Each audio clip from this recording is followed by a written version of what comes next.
I know you were very busy taking calls. A lot of you are still ordering rings. We have the rainbow watches still to come, the set. We have our smart deal you don't want to miss. My halo pendant's coming up. But this is a beautiful new pendant, something a little bit different. It's so incredibly elegant. I love the way how in the world do we sell it for these prices? This is brand new, you guys, for $29.95. I'm amazed. I'm forever amazed. You know, it's interesting. In the world of simulated diamonds, there's glass, there's crystals, there's CZ, there's lower grade CZ. Remember, it starts at a 1A, goes all the way up to 5A. This is 5A, it's the best of the best. So there's a lot of things that simulate a diamond, because everything wants to look like a diamond, because diamonds are the hardest, most sparkling, dazzling, brilliant stones on earth, right? Well, when you get into a stone like this, when we talk about absolute, it is, you can't even, it doesn't hold a candle to a crystal. It doesn't hold a candle to glass. Right? I mean, a glass can't hold, vice versa.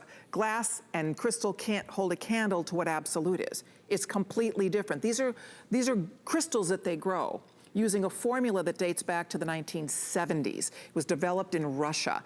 And a lot of the CZ that's grown today, they're not even using that original formula. The quality of the material isn't as good. It really, there is people don't realize it. They're like, CZ is CZ. That is absolutely, positively not the case. It's not the case at all. So when I tell you it is the world's finest, there is grades. Just like diamonds are graded, so is cubic zirconia graded. Well, exactly, and there are actually only 5 houses in the world who are qualified to provide the stones that we use in absolute jewelry. Now, we have not done a pear-shaped pendant in years. And part of the reason is this is what's called a fancy shape. It takes more material to do it. It's very difficult to get a good cut. And if you talk to a diamond expert, you'll hear that a pear shape really can fall into 2 categories. Sort of, it wasn't cut very well, or wow, this belongs in a royal scepter. These belong in a royal scepter. They're that perfect. Now the cut itself dates back to the 1400s. There was a guy by the name of Ludwig van Berken, and he also created the diamond polishing wheel, a really important character in history, but he created the pear cut. Oh, I didn't know that. Which is really a modification of the marquee cut. If you look at it, you can say, oh, I kind of get that. This is the largest one we've ever done. We've never done it in a teardrop shape, and the pendant itself is actually about a ½ inch. This is not insubstantial.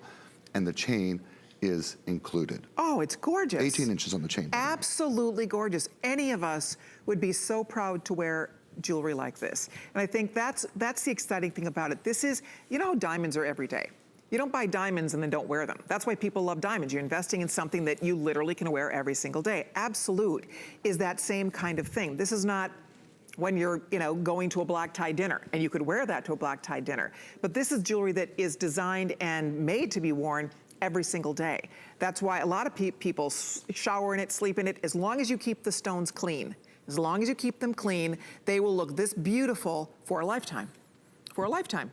They never cloud. You will never see inclusions in them. In fact, the only way you can tell that this is different, that this is not a diamond, they teach jewelers, you never side ID. CZ. Never. The good CZ looks exactly like a diamond. The only way, they have to put it under a powerful loupe, powerful microscope, and the reason you can tell that this is not a diamond is because it's too perfect. They're more perfect. Well, right? You're right. You're absolutely right. In fact, there is a diamond expert, I won't mention her name, but she pointed out that when diamonds were discovered, they were the most valuable stone because they refracted light better than any other stone on earth. With the invention of cubic zirconia at this grade, it actually is better than a diamond, and in a way is more valuable because it does more than a diamond does. Well, it's interesting to me how many really famous high-end jewelers do